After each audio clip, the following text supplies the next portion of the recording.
बिहार की राजनीति में इस वक्त आनंद मोहन से ज्यादा चर्चित व्यक्ति शायद ही कोई हो।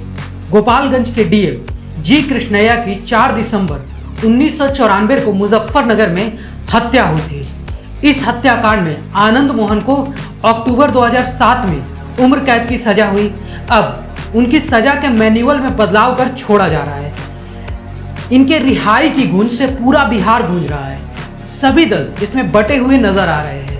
खुद बीजेपी के नेता भी आनंद मोहन की रिहाई को लेकर पूरी तरह से बट गए हैं। कोई इसका समर्थन कर रहा है तो कोई इसका विरोध कर रहा है। फिलहाल तो वे अपने बेटे की सगाई को लेकर पिछले 15 दिनों से पैरोल पर जेल से बाहर हैं। मंगलवार को पैरोल खत्म होने पर सहरसा जेल में वे चले जाएंगे। जेल की प्रक्रिया पूरी होने के बाद वे बुधवार को बाहर आ जाएंगे। उनकी रिहाई को लेकर प्रश्न इसलिए उठ रहा है क्योंकि सरकार ने जेल से बाहर निकालने के लिए नियमों में कई बदलाव किए और इस बदलाव से न सिर्फ आनंद मोहन को छोड़ा गया है बल्कि उनके साथ 27 और कैदियों को छोड़ा गया है। राजनीति विश्लेषक तो ये भी बता रहे हैं कि जिन कैदियों को छोड़ा गया है उनमें से ज्यादातर जातिगत समीकरण को भी देखा गया है। तो आइए आपको बताते हैं कि जेल मैनुअल में क्या बदलाव हुआ है।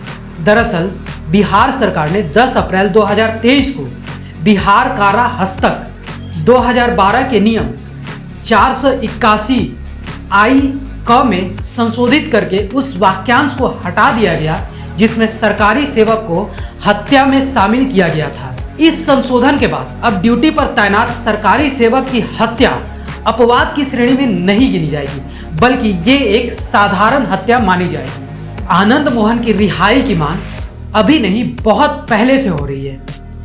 इसके कई कारण भी नजर आ रहे हैं। आनंद राजपूत समुदाय से आते हैं, वे विधायक रहे, वे सांसद रहे तो उनके समर्थक भी बहुत हैं। राजपूत समुदाय भी खुलकर उनकी रिहाई की मांग कर रहा है।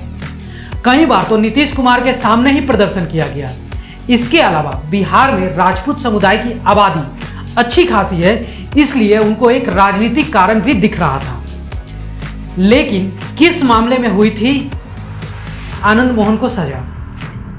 मामला था 5 दिसंबर 1994 का। सरेआम बिहार के गोपालगंज के डीएम जी कृष्णैया की हत्या कर दी जाती है। हत्या इतनी भयानक थी कि जिसने सुना उसका रोंगटा खड़ा हो गया। 1985 बैच के आईएएस जी कृष्णैया मूलतः मौजूदा तेलंगाना के महबूब नगर के थे। जी कृष्णैया चीख चीख कर अपनी जान की भीख उन लोगों से मांग रहे थे, लेकिन उनकी एक ना सुनी गई। पीट पीट कर मौत के घाट उतार दिया गया। यह भी कहा गया कि भीड़ में पिटाई के दौरान उनको गोली भी मार दी गई। हत्या भी किन हालातों में हुई ये जानकर आप हैरान रह जाएंगे। इनकी हत्या के एक दिन पहले उत्तर बिहार के एक कुख्यात अपराधी छोटन शुक्ला को मारा गया था, जिसको लेकर मुजफ्फरनगर में उस अपराधी के समर्थकों का गुस्सा था और ये लोग उसके शव के साथ प्रदर्शन में जुटे हुए थे। इन लोगों की अगुवाई कुछ नेता भी कर रहे थे। मुजफ्फरनगर के एक डीएम की सरेआम इस तरह से हत्या न सिर्फ बिहार बल्कि पूरा देश दहल गया था। हालांकि 13 साल बाद पटना की एक अदालत ने पूर्व सांसद आनंद मोहन और उनकी पत्नी लवली आनंद, उस वक्त के जेडीयू नेता मुन्ना शुक्ला, अखलाक अहमद, अरुण सिन्हा, हरेंद्र कुमार और एसएस ठाकुर को इस हत्या के लिए दोषी करार दिया गया।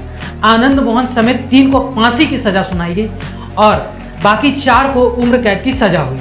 हालांकि 2008 में फांसी की सजा को तब्दील कर उम्र कैद में कर दिया गया। ब्यूरो रिपोर्ट, सूत्रकार समाचार।